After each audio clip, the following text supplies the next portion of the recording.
Hello student, मैं अंकित नगरिया आपके अपने YouTube चैनल के अंदर आप सबका तहे दिल से बहुत बहुत स्वागत करता हूँ।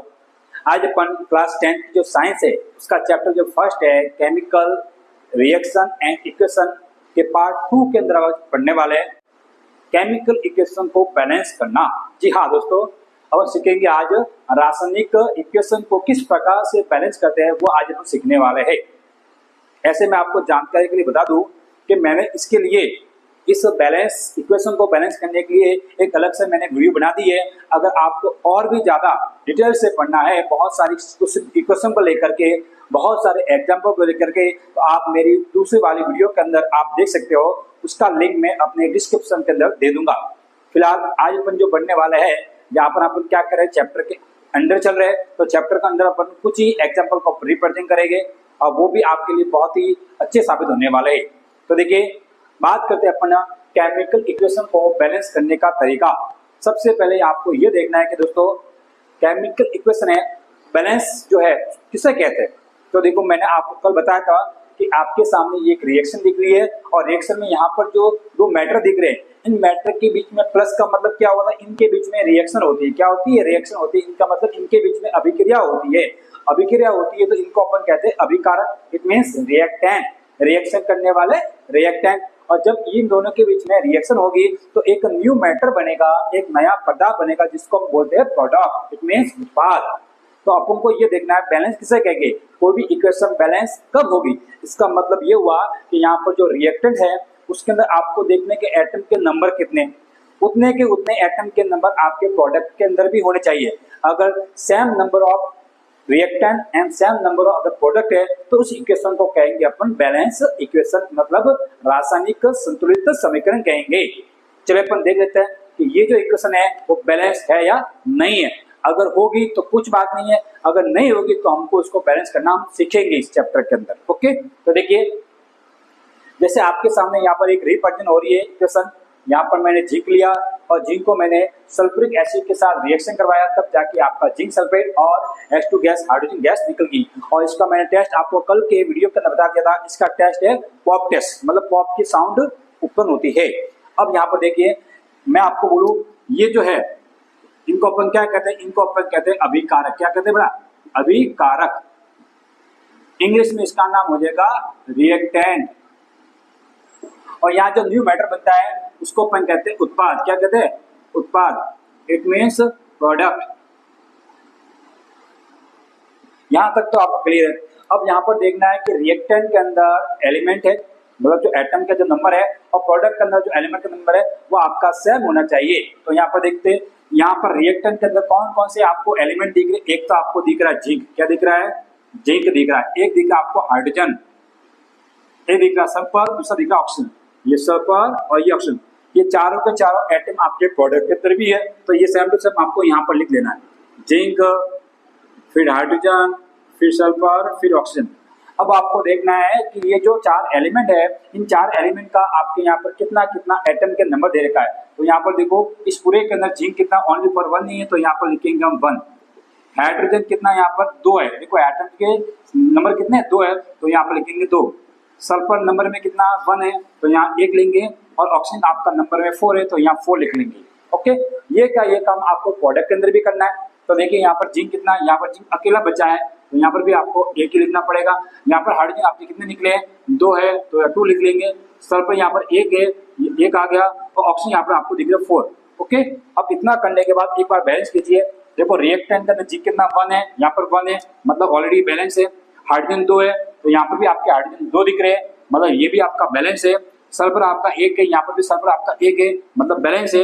ऑक्सीजन आपका 4 है, और यहाँ पर भी ऑक्सीजन आपका 4 है, मतलब ये बैलेंस है। तो ऐसी इक्वेशन जिसके अंदर नंबर ऑफ रिएक्टेंट और नंबर ऑफ प्रोडक्ट आपके ऑलरेडी बैलेंस है, तो ऐसी समीकरण को कहेंगे अपन समीकरण संतुलित। क्या कहेंगे?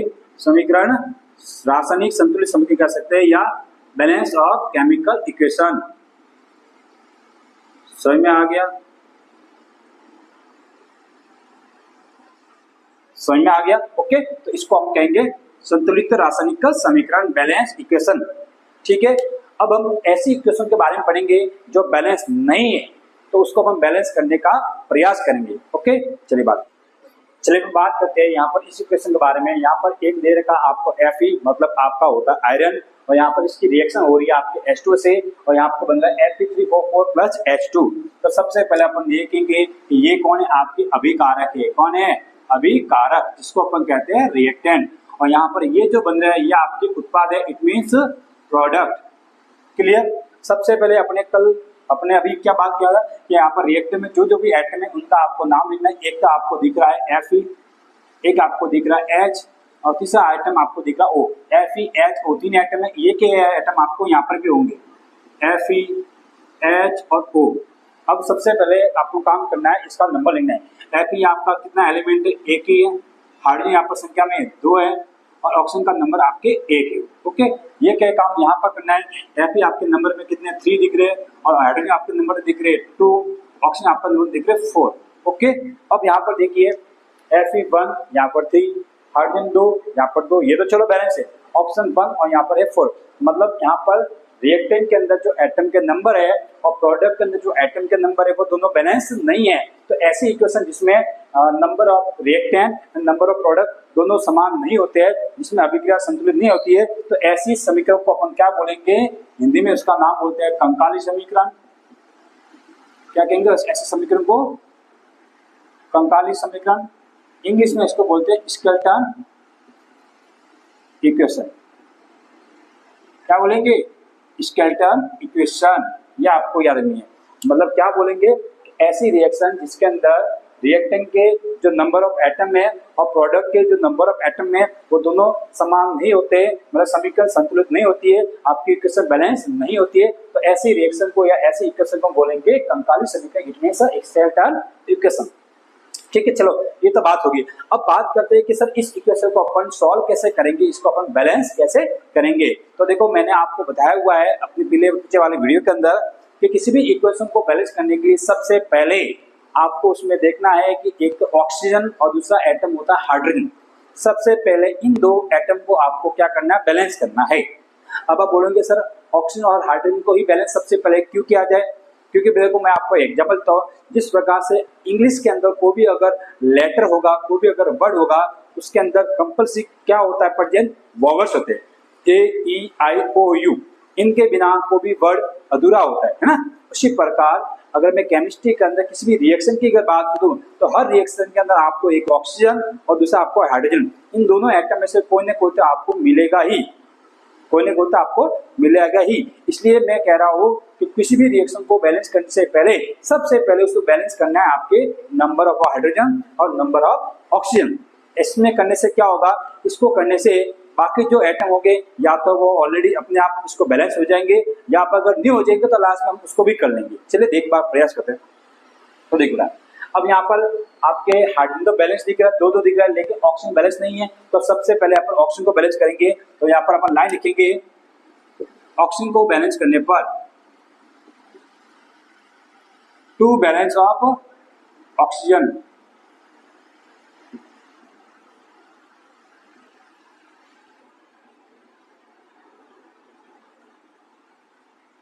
To balance of oxygen. देखो मैं आपको स्टेप बाय स्टेप बता रहा हूँ। अपन चाहे तो इसको एक ही लाइन के अंदर कर भी सकते हैं, लेकिन फिर बार स्टेप से स्टेप समझना है। तो देखो अपन को क्या करना है, ये इक्वेशन को ऐसा कैसा उतारना है। यहाँ पर Fe plus H2O equal to आपका बन रहा है Fe3O4 प्लस में H2। तो देखो अपना जो प्रायोरिटी किसको, तो अपन बैलेंस करते ऑक्सीजन को। किसको बैलेंस करते? ऑक्सीजन को करते हैं। ऑक्सीजन देखो, ऑक्सीजन यहाँ पर बैठा हुआ, यहाँ पर ऑक्सीजन नहीं है। जिस कंपाउंड के अंदर ऑक्सीजन पड़ जाए उसी को आपको देखना है। यहाँ पर ऑक्सीजन है और एक यहाँ पर ऑक्सीजन, यहाँ पर ऑक्सीजन आपका 4 है, इसका मतलब यहाँ पर आपका 1 है। इसका मतलब मुझे कितना करना पड़ेगा? 4 करना पड़ेगा यहाँ पर। और इसको 4 करने के लिए मैं इसके आगे कितना नंबर लगा सकता हूँ? मैं इसके आगे नंबर लगा सकता हूँ 4। आप ये नहीं करो 4 यहाँ लगा दूंगा, पीछे अपन का हक नहीं है। अगर किसी भी इक्वेशन को बैलेंस करने हैं तो अपने द्वारा जो नंबर लग रहा है वो नंबर सिर्फ आगे लग सकता है। तो इस एटम के अंदर ऑक्सीजन को 4 करने के लिए मैं आगे लगाऊंगा 4। क्या लगाऊंगा? 4। अब आप देखा होगा कि सर हाइड्रोजन ऑक्सीजन तो बैलेंस हो गया, लेकिन ऑक्सीजन को बैलेंस करने के चक्कर में यहाँ पर हाइड्रोजन बिगड़ गया। देखो ना यहाँ पर हाइड्रोजन 2 था, यहाँ पर 2 था, लेकिन अब यहाँ पर हाइड्रोजन 2 ही है। लेकिन अब यहाँ पर हाइड्रोजन कितना होगा? 4 × 2। इनका हमेशा मल्टीप्लाई होता है, ध्यान रखना। तो 4 × 2 ये होगा 8, जबकि यहाँ पर कितना है? 2 ही है, तो मुझे अब अगले स्टेप के अंदर हाइड्रोजन को बैलेंस करना पड़ेगा। तो यहाँ लिखेंगे दूसरा स्टेप, हाइड्रोजन को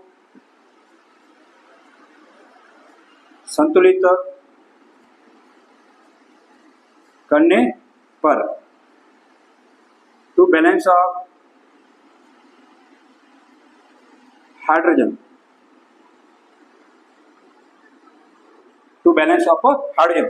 तो वापस इस इक्वेशन को आपको ऐसे एडिट लिखना है, यहाँ पर Fe plus 4 times of H2O is equal to Fe3O4 plus H2। Okay, अब यहाँ पर देखिए सर ऑक्सीजन तो बैलेंस हो चुका है, अब आपका H2 यहाँ पर कितना है, 4 × 2 8 है, जबकि यहाँ पर 2 ही है। तो मुझे यहाँ पर ऐसा कौन सी नंबर लिखो ताकि इसका मल्टीप्लाई करने से यहाँ पर 8 हो जाए। तो कॉमन सी बात है, 2 का मल्टीप्लाई अगर 4 से होगा, किससे होगा, 2 का मल्टीप्लाई अगर 4 से होगा तो 4 × 2 8 हो जाएगा। तो यहाँ पर भी आपका नंबर ऑफ हाइड्रोजन 8 हो गए और यहाँ पर भी आपके नंबर ऑफ हाइड्रोजन 8 हो गए। ओके, अब बारी आती है आपके Fe की। अब देखो बेटा Fe यहाँ पर 3 है, जबकि Fe यहाँ पर 1 है, तो अपन यहाँ पर आगे क्या लगा सकते हैं, 3 लगा सकते हैं। तो अगला स्टेप हो जाएगा Fe को संतुलित करने पर या लिखेंगे टू बैलेंस ऑफ आयरन या Fe। ओके, तो अपन को इस क्वेश्चन को एडिटिव लिखना है, यहाँ पर Fe plus 4 times of H2O is equal to Fe3O4 plus 4 times of H2। Okay, अब देखिए यहाँ पर आपका जो Fe3 है, मुझे यहाँ पर भी Fe3 करना है, इसलिए मैं आगे क्या लगा दूंगा 3।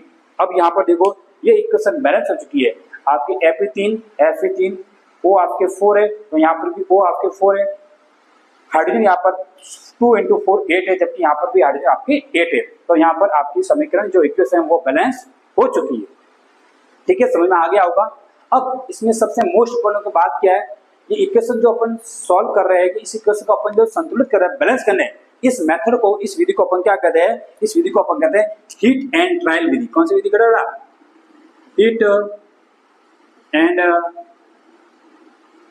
ट्रायल विधि। ये आपको ध्यान रखना है।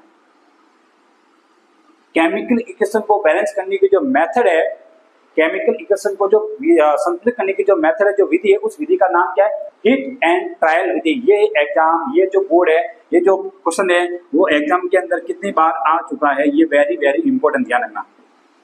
ओके, तो रासायनिक इक्वेशन को जो सॉल्व करने की मेथड है, जो संतुलित करने की जो मेथड है, उस विधि का नाम क्या है, हीट एंड ट्रायल विधि। समझ आ गया, ठीक। ओके, तो देखिए अब अपना अगला जो टॉपिक है वो है टाइप्स ऑफ केमिकल रिएक्शन, रासायनिक अभिक्रियाएं, उनके टाइप्स के बारे में, उनके प्रकार के बारे में पढ़ना है। ये इस चैप्टर का बहुत ही इंपॉर्टेंट क्वेश्चन है। इसमें से आरबीसी बोर्ड के अंदर हर बार आपके क्वेश्चन आते रहते हैं। ओके, अब इसमें देखो कौन कौन सी इक्वेशन हमको पढ़नी है। तो देखो यहाँ पर लगभग 9 टाइप्स के रिएक्शन है, केमिकल रिएक्शन। सबसे जो फर्स्ट इक्वेशन है उसका नाम है आपका addition, it means combination reaction, जिसके अंदर क्या होगा, देखो नाम से स्पष्ट है, एडिशन मतलब संयोजन, मतलब यहाँ पर क्या होगा, 2 आइटम क्या होंगे, कोई ना कोई ऐड होंगे और एक नया प्रोडक्ट बनाएंगे। ठीक है, तो इसमें देखो सबसे पहले आपको लगता है कि रासायनिक अभिक्रिया एक्चुअल में होती क्या है।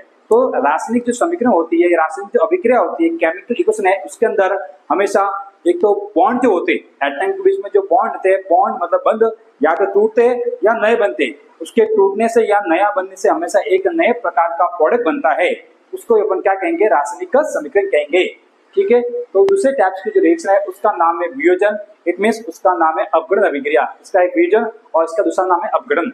वियोजन का मतलब क्या होना, टूटना। ओके, डीकंपोज होना, मतलब कोई का अभिकार एक होगा जो डीकंपोज होकर 2 या 2 से अधिक प्रकार के एटम या प्रोडक्ट बनाएगा, तो उसको अपन क्या बोलेंगे, वियोजन, इट मींस डीकंपोजिशन रिएक्शन। अगली है ऊष्माशोषी, जिसको अपन कहते हैं उल्टा लिख लिया मैंने,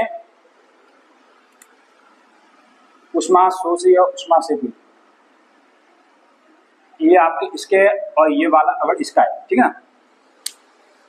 ऊष्माशोषी का मतलब होता है एंडोथर्मिक। क्या होता है, एंडोथर्मिक, मतलब इसमें क्या होगा, कोई रिएक्शन होगा तो उसमें जो आपका रिएक्टेंट होगा, जो आपका अभिकारक होगा, वो कुछ ऊष्मा को अपने अंदर एब्जॉर्ब करेगा और अपने अंदर एब्जॉर्ब करने के बाद वो कुछ ना कुछ प्रोडक्ट के अंदर चेंज हो जाएगा, उसको हम बोलते हैं ऊष्माशोषी, मतलब एंडोथर्मिक रिएक्शन।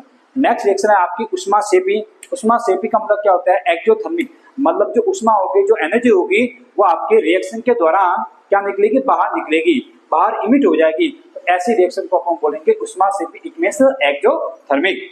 नेक्स्ट आपकी रिएक्शन पांचवी विस्थापन अभिक्रिया, जिसको मैं इंग्लिश में कहते हैं डिस्प्लेसमेंट। ये बहुत ही अच्छी रिएक्शन है। एक इसके डबल है, डबल डिस्प्लेसमेंट मतलब द्विविस्थापन। ये दोनों रिएक्शन बहुत ही इंपॉर्टेंट है, इनको आपको अलग से पढ़ना है। इनके बारे में अक्सर आपके क्वेश्चन आते रहते हैं, या तो आपके एमसीक्यू में पूछते हैं। इन दोनों रिएक्शन में से एक रिएक्शन आपको यहाँ पर ऊपर क्वेश्चन में दी हुई और नीचे ऑप्शन में बोलेंगे आपको इसमें से ये रिएक्शन कौन सी टाइप की है, ठीक है ना, मैं आपको बताऊंगा। नेक्स्ट जो सातवीं रिएक्शन है उसका नाम है ऑक्सीडेशन, जिसका मतलब है ऑक्सीडेशन रिएक्शन। ऑक्सीकरण इसका नाम है, नाम से स्पष्ट हो रहा है ऑक्सीकरण, मतलब इसके अंदर ऑक्सीजन जो होगा उस एटम का क्या हो रहा होगा, ऐड। मतलब जिस भी रिएक्टेंट का अगर ऑक्सीजन ऐड हो रहा है, इसका मतलब उसका क्या हो रहा है, ऑक्सीकरण हो रहा है, वो एटम आपका ऑक्सीडाइज हो रहा है। ओके, नेक्स्ट आपकी अपचयन। ये दोनों एक दूसरे की उल्टी है, जो काम इसमें होगा वो काम इसमें नहीं होगा। अभी हम फुल डिटेल इसके एक एक रिएक्शन को लेकर के पढ़ेंगे। और लास्ट जो आपकी रिएक्शन है वो है आपके रेडॉक्स रिएक्शन, जो इन दोनों का मिला जुला रूप है, जहां पर ऐसी रिएक्शन जिसके अंदर ऑक्सीकरण भी हो रहा हो, मतलब ऑक्सीडेशन भी हो रहा हो, और रिडक्शन मतलब अपचयन भी हो रहा हो, जहां पर दोनों रिएक्शन दोनों साथ साथ में हो रही है, तो उसको हम बोलेंगे रेडॉक्स रिएक्शन। इट मींस इसको भी इंग्लिश में इसका नाम रेडॉक्स ही। तो चलो अपन बात करते हैं एक एक सारे 9 इक्वेशन में से एक एक इक्वेशन को स्टेप बाय स्टेप पढ़ते हैं। सबसे पहले अपना टॉपिक होगा संयोजन अभिक्रिया, इट मींस एडिशन और कॉम्बिनेशन रिएक्शन है। संयोजन अभिक्रिया जिसको हम कहते हैं एडिशन रिएक्शन। इसमें क्या होता है, इसमें मैंने लिखा है कि ऐसी अभिक्रिया जिसमें दो या दो से जो अधिक अभिकारक होंगे वो आपस में मिलकर के एक नया उत्पाद बनाएंगे। क्या बनाते हैं, एक नया उत्पाद बनाएंगे। इसमें दो, देखो आपको पता है रिएक्शन करने के लिए कम से कम कितने अभिकारक चाहिए, दो। एक अभिकारक के बीच में तो बड़ा कभी रिएक्शन होती भी नहीं है। तो जब दो या दो से अधिक अभिकारक जो आपस में मिलते हैं और मिलकर के एक नया उत्पाद बनाते हैं, तो उसे हम क्या कहेंगे, संयोजन अभिक्रिया। It means whose reaction in which 2 and more reactant are combined together, जिसमें दो या दो से अधिक रिएक्टेंट आपस में मिलकर के एक नया प्रोडक्ट बनाते हैं, ऐसी रिएक्शन को बोलेंगे addition reaction. It means combination reaction. चलिए इस डेफिनेशन को अपन एग्जांपल से थोड़ा सा और क्लियर कर लेते हैं। इसका अगर एग्जांपल अपन देखें तो इसका एग्जांपल अपन देखेंगे, जैसे कि अपन लेते हैं कोयले का दहन। कोयले का दहन मतलब लेंगे कंबशन ऑफ कोल। अगर कोयले का हम जलाएंगे तो इसको देखो, कोयले का मतलब कोल है, तो कोल का सिंबल क्या होता है, सी होता है। और आपको पता ही है किसी भी चीज को अगर कंबशन करना है, किसी भी चीज को अगर दहन करना है, तो दहन करने के लिए हमेशा ऑक्सीजन का होना बहुत ही कंपल्सरी है। जब कोयला ले लिया तो कोयले को ऑक्सीजन के प्रयोजन में हम क्या करेंगे, गर्म करेंगे, यहाँ पर दहन करेंगे। और दहन करने के लिए मुझे करना पड़ेगा इसको गर्म, मतलब हमको करना पड़ेगा इसको हीट। तो ये हीट का सिंबल है डेल्टा। इसका मीनिंग होता है गर्म करना, ठीक है ना। जैसे मैंने कार्बन को ऑक्सीजन के प्रयोजन में गर्म किया तो ये बन जाएगी CO2। क्या बन जाएगी, CO2, जिस गैस का नाम होता है कार्बन डाइऑक्साइड गैस। अब ये किस्म में आपको देखना है कि यहाँ पर जो रिएक्टेंट है, अभिकारक है, जो आपके दो दिख रहे हैं, एक तो है आपका कार्बन, दूसरा है आपका ऑक्सीजन। दोनों आपस में मिले, दोनों आपस में मिलकर दोनों ने आपस में रिएक्शन की, और रिएक्शन करने के बाद यहाँ पर प्रोडक्ट जो है वो आपका एक ही बना है, इसलिए इसको अपन कहते हैं मतलब संयोजन अभिक्रिया या कॉम्बिनेशन रिएक्शन। एक अपना एग्जांपल और कर लेते हैं। जैसे अपन लेते हैं, मैंने ले लिया सल्फर, क्या ले लिया, ये अपने देख सकते हैं, जैसे मैंने ले लिया सल्फर, और सल्फर को अगर मैं ऑक्सीजन के प्रयोजन में जलाऊंगा, अगर सल्फर को मैं ऑक्सीजन के प्रयोजन में यहाँ पर मैं हीट करता हूँ, जलाऊंगा, तो जो एस होगा वो आपके ओ से क्रिया करेंगे, सल्फर डाइऑक्साइड गैस बन जाएगी। तो यहाँ पर भी आप देख पा रहे हो कि सल्फर ऑक्सीजन के यहाँ पर दो रिएक्टेंट है, और दोनों रिएक्टेंट आपस में ऐड हुए, और यहाँ पर एक प्रोडक्ट जिसका नाम है सल्फर डाइऑक्साइड ये बनाया है। इस प्रोडक्ट का नाम क्या है, इस प्रोडक्ट का नाम है सल्फर डाइऑक्साइड, है ना, सल्फर डाइऑक्साइड। चलिए एक रिएक्शन अपन और देख लेते हैं। जैसे कि मैंने यहाँ पर ले लिया CaO, जिसका नाम क्या, इसका नाम है कैल्शियम ऑक्साइड। क्या नाम है, कैल्शियम ऑक्साइड। कैल्शियम ऑक्साइड, इसको अपन अपनी आम भाषा में कहते हैं छूना, कहते हैं, क्या कहते हैं, छूना। इसको अपन कहते हैं इंग्लिश में लाइम। और ये चूना कैसा है, ये चूना बिना भुजा हुआ चूना है, इसका एक जनरल नेम है बिना भुजा हुआ चूना। ओके, मतलब इसको कहेंगे इंग्लिश में हम ड्राई लाइन, सूखा पाउडर के फॉर्म में। ओके, अब मैंने ये चूना ले लिया, चूने का फॉर्मूला होता है CaO, it means calcium oxide. इसको आपको पता है ये चूना ये वही है जो आपकी जो दीवारें होती है ना, तो दीवारों को व्हाइट करने के अंदर, दीवारों की सफेदी करने में ये काम आता है। अब इसको सफेदी तब होगी जब इसमें हम क्या ऐड करेंगे, पानी, वाटर। तो वाटर ऐड करने जब इसका पेस्ट बन जाएगा, उस पेस्ट को हम दीवारों के ऊपर व्हाइटनिंग करने के अंदर यूज कर सकते हैं। तो मुझे इसको सफेदी करने के लिए मैं इसमें ऐड करूंगा H2O, क्या ऐड करूंगा, वाटर ऐड कर दूंगा। अब ये क्या होगा, इन दोनों के बीच में रिएक्शन होगी और रिएक्शन होने के बाद आपका एक प्रोडक्ट बन जाएगा। इसी कारण से इसको अपन कहते हैं एडिशन रिएक्शन। तो देखो प्रोडक्ट कैसे बनेगा, देखना। अब आपको देखना है कि यहाँ पर कैल्शियम कितना आपका 1 है, तो मैंने कैल्शियम यहाँ पर 1 लिख लिया, क्लियर। अब यहाँ पर आपको देखना O कितने हैं, 2 दिख रहे, एक O यहाँ पर है, एक O यहाँ पर है, 2 ऑप्शन दिख रहे और 2 आपको हाइड्रोजन दिख रहे। ओके, और हाइड्रोजन ऑक्सीजन इन दोनों के मिलने से आपका बनता है एक हाइड्रो ऑक्साइड, OH बनता है। क्या बनता है, OH। अब यहाँ पर देखना है कि ऑक्सीजन भी आपके 2 है और हाइड्रोजन आपके 2 है। जब दोनों आपके नंबर में 2 तो उसको हम ब्रैकेट के अंदर लिखेंगे 2, तो ये बन जाएगा कैल्शियम जो आपका होता है हमेशा पॉजिटिव और हाइड्रोक्साइड वो आपका होगा नेगेटिव। तो ये बन गया calcium hydro oxide, calcium hydro oxide. आप हिंदी में लिख सकते हो आराम से, कैल्शियम हाइड्रोक्साइड। अब ये देखो इसके अंदर पानी ऐड हो गया है, तो ये चूना जो बिना बुझा हुआ था, अब ये जो चूना है वो बुझ गया है, तो उसको बोलेंगे बुझा हुआ चूना। ये इसका उपनाम है, जनरल नाम है बुझा हुआ चूना, तो इसको बोलेंगे वेट लाइन। अक्सर क्वेश्चन इसके एग्जाम में आते रहते हैं, बिना बुझा हुआ चूना, ठीक है। तो इसके अंदर भी देखो क्या हुआ है, इसके अंदर भी 2 रिएक्टेंट आपके ऐड होकर के यहाँ पर एक कैल्शियम हाइड्रोक्साइड मतलब बुझा हुआ चूना ये एक नया प्रोडक्ट बना है, इसलिए इसको कहते हैं अपन एडिशन रिएक्शन। लेकिन यहाँ पर एक बात आपको ध्यान रखनी, मैं थोड़ा इस इक्वेशन को आगे लेता हूँ। अगर मैं ये जो चूना है इस रिएक्शन को चाहे मैं यहाँ से शुरू भी कर सकता हूँ, अगर इस बुझे हुए चूने के अंदर अगर मैं कौन सी गैस इंटर करता हूँ, इसके अंदर अगर मैं CO2 गैस एंटर करता हूँ, कौन सी गैस, CO2 गैस, जिसका नाम है कार्बन डाइऑक्साइड गैस।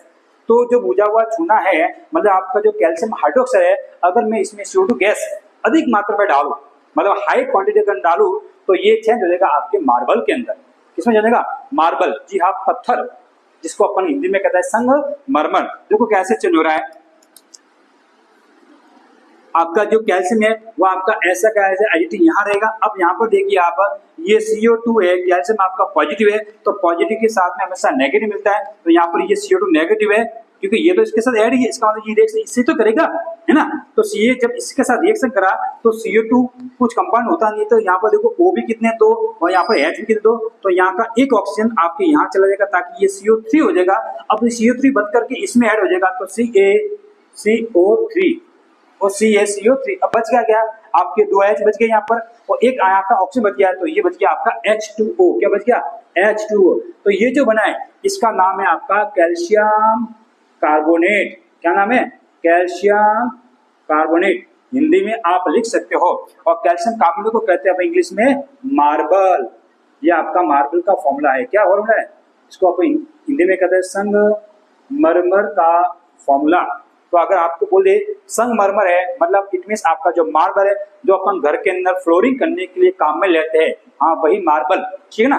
तो इसका जो फॉर्मूला होता है वो होता है CaCO3। आपको बोलो ये कैसे बनता है, तो कुछ नहीं करना, आपको जो बुझा हुआ चूना है इट मीन जो कैल्शियम हाइड्रोक्साइड है उसके अंदर आपको CO2 गैस की जो क्वांटिटी है वो आपको हाई डालनी है, बहुत अधिक मात्रा में आप जो CO2 गैस इसके अंदर लगातार प्रोवाइड करोगे तो ये कैल्शियम हाइड्रोक्साइड के अंदर मतलब कैल्शियम कार्बोनेट में चेंज हो जाएगा। ओके, अब देखो इसमें से क्वेश्चन कैसे आता है, आपका क्वेश्चन पुटअप कैसे होगा, तो आपको देखना है। देखो यहाँ पर जो कैल्शियम हाइड्रोक्साइड है इसके अंदर हमने क्या ऐड किया है, इसके अंदर हमने ऐड किया पानी। क्या ऐड किया है, पानी। तो पानी ऐड किया है तो आपको पता है चूना जो होता है उसका कलर कैसा, व्हाइट। तो इसका जो कलर है, इसका जो कलर है वो व्हाइट है। कैसा कलर है, व्हाइट। ओके समझ से। अब मैंने जो व्हाइट कलर का जो कैल्शियम हाइड्रोक्साइड है उसके अंदर मैंने CO2 गैस को एंटर किया है, CO2 गैस को मैंने प्रोवाइड किया है। और जैसे मैंने अधिक मात्रा में CO2 गैस को प्रोवाइड करूंगा तो आपका जो कैल्शियम कार्बोनेट बनेगा उसका कलर आपका हो जाएगा मिल्की। कैसा हो जाएगा, मिल्की। इट मीन्स इसको हिंदी में कहेंगे दूधिया। क्या कहेंगे? दूधिया। तो इसका प्रश्न यहाँ से ये होता है कि बताइए कि जो कैल्शियम हाइड्रोक्साइड है उसका जो कलर आपका शुद्ध है वो दूधिया किस प्रकार से होता है। तो आपको कॉमन से देखना है उसमें कौन सी गैस एंटर करती है? CO2 gas. जब CO2 गैस के अधिक मात्रा में इसको एंटर करेंगे तो उसका जो व्हाइट कलर है कैल्शियम हाइड्रोक्साइड का या चूने का वो कलर को बदल कर आपका दूधिया मतलब मिल्की हो जाएगा। किस कारण से? प्रोडक्ट कौन सा बना है? कैल्शियम कार्बोनेट बनने के कारण ही इसका रंग मिल्की मीन्स दूधिया होता है, क्रीम कलर का। तो ये क्वेश्चन आपके यहाँ से उठ जाता है। ठीक है, चलिए इसको आप बता देना अपनी कॉपी के अंदर नोट डाउन। ओके, देखिए अब अपना सेकंड जो टाइप्स है रिएक्शन का उसका नाम है वियोजन। इट मींस अपघटन अभिक्रिया, जिसको अपन इंग्लिश में कहते हैं डीकंपोजिशन रिएक्शन।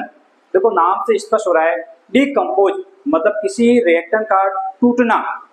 रिएक्टेंट आपका एक होगा वो टूट करके दो या दो से अधिक टाइप्स के सिंपल मॉलिक्यूल में डिवाइड हो जाएगा, जिसका क्या हो जाएगा? अपघटन। अपघटन का मतलब होता है एक पदार्थ जो होगा वो टूट करके दो या दो से अधिक सरल पदार्थ में बढ़ जाता है, उसको अपन क्या कहेंगे?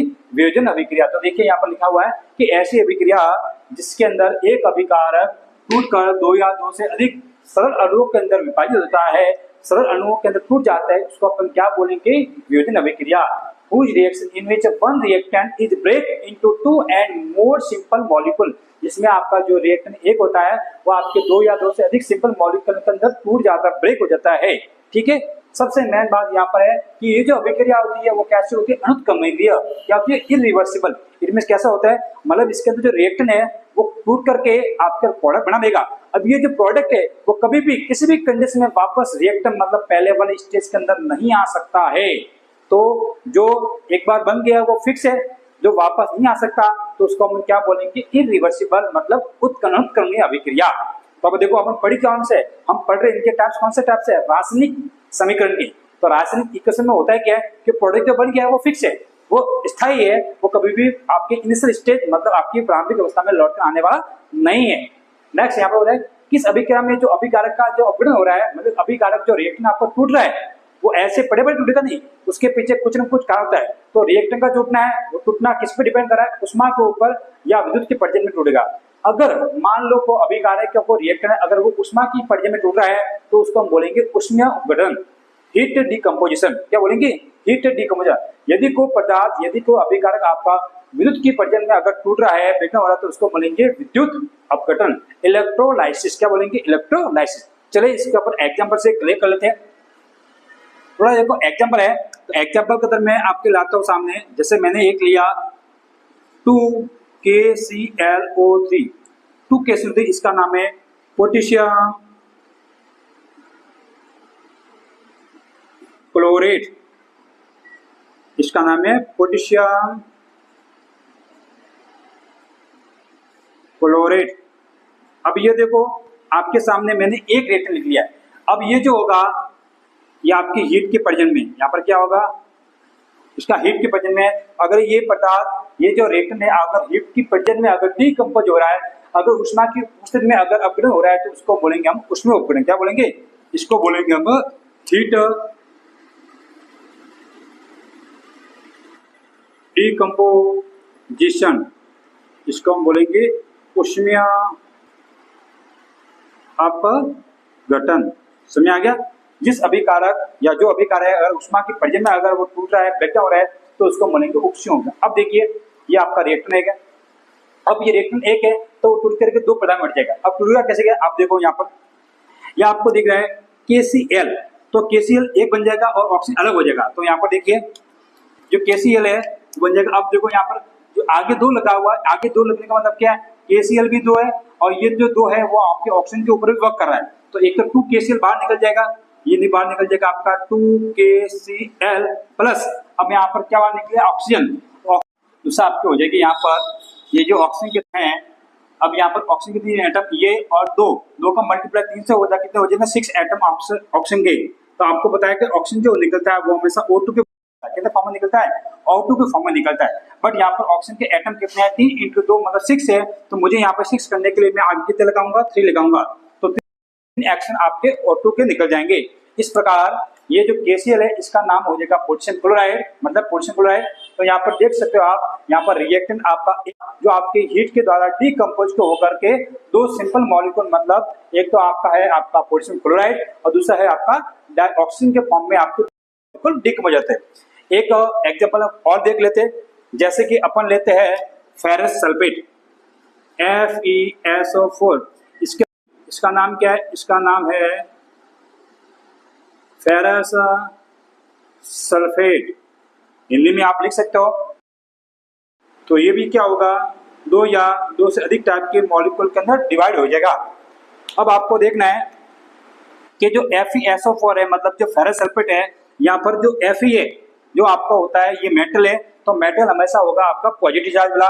जो इसके अंदर आपका Fe जो होगा वो इसके अंदर O से रिएक्ट करेगा, तो ये हो जाएगा FeO। क्या हो जाएगा? FeO। अब आपको देखना है FeO है, तो इसमें से आपका मॉलिक्यूल कौन सा बचेगा? Fe के कितने एटम है? 2, तो मैंने Fe2 लिख लूंगा।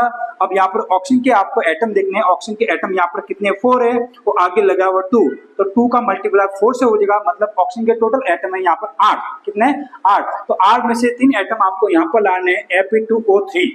कितने हो गए? 3 एटम यहाँ ले ले Fe2O3। अब आपका कितना बच गया है? एक तो बच गया आपका सल्फर, ओके, और आपके दूसरा बच गया आपका ऑक्सीजन। और सल्फर कितने? और सल्फर आपके बच गए 2, तो मैं यहाँ पर कुछ नहीं करता, सल्फर आपके 2 लिख दो, एक सल्फर ये प्लस दूसरा सल्फर ये। क्लियर? इतना करने के बाद अब देखो ऑक्सीजन के एटम 8 थे, 8 में से 3 यहाँ पर आ गए, बचे कितने? 5। तो 5 में से 2 ऑक्सीजन में यहाँ पर पुट करता हूँ और 3 ऑक्सीजन में यहाँ पुट करता हूँ। तो ये देखो फेरस सल्फेट जो कि एक रिएक्टेंट था, एक अभिकारक था, वो 2 या 2 से अधिक सिंपल मॉलिक्यूल के अंदर डिवाइड हो गया। इसी को अपन कहते हैं डिकम्पोजिशन, इट मींस अपघटन अभिक्रिया। तो इसका नाम क्या हो जाएगा? इसका नाम हो जाएगा आपका ferrous oxide. Ferrous oxide Hindi में आप लिख सकते हो, इसका नाम हो जाएगा सल्फर डाइऑक्साइड। सल्फर डाइऑक्साइड, क्योंकि 2 ऑक्सीजन है, अब यहाँ पर ऑक्सीजन 3 है, तो 3 को बोलते हैं सल्फर ट्राइऑक्साइड। क्या बोलेंगे? Sulphur trioxide. क्लियर? तो यहाँ पर आशा करते हो आप यहाँ पर जो भी कुछ मैंने बताया वो आप समझ गए होंगे। अब अपन नेक्स्ट का जो भी होगा वो अपन नेक्स्ट अपने अगले वीडियो के अंदर पार्ट 3 के अंदर अपन बात करेंगे। आज के लिए इतना ही, bye bye, take care. Like share subscribe करना, हो सके तो आप इस वीडियो को अपने दोस्तों तक बहुत ही सारे शेयर करना, ताकि आपके द्वारा जो जानकारी है या मेरे द्वारा जो जानकारी मिल रही है वो आपके तक और आपके बहुत सारे फ्रेंड तक भी आपके पहुंच जाए।